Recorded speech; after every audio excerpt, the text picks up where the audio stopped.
You know, Memorial Day will always have a special meaning for people in our area who lost family in devastating floods. The Memorial Day flood in Austin that happened in 1981 left 8 people dead and millions of dollars in damage.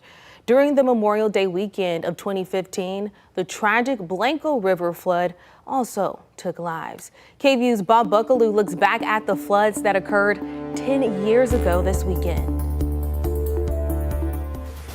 Springtime thunderstorms in the hill country are not unusual, but there was something different about the spring of 2015. It rained a lot then, and the ground in Blanco and Hays counties was already saturated with rainwater as the Memorial Day weekend approached.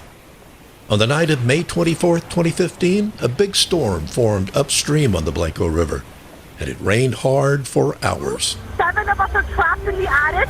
Water is rising. I'm afraid we are now trapped in the attic. Please hurry, please hurry.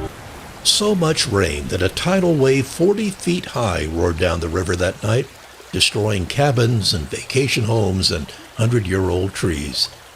13 people would die that night, most washed away by the torrent. As the sun rose the next morning and over the next few days, the images spoke more powerfully than words.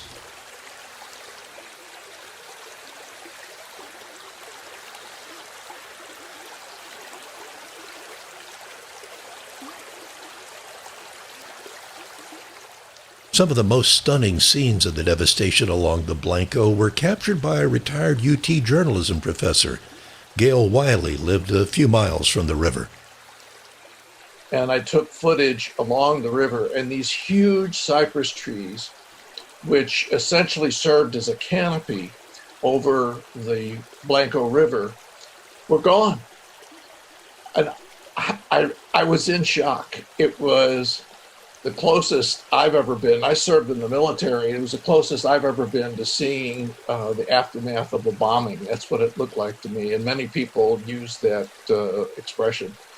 It was horrific. Memorial Day weekend 2015. So much water, so fast, so many lives swept away.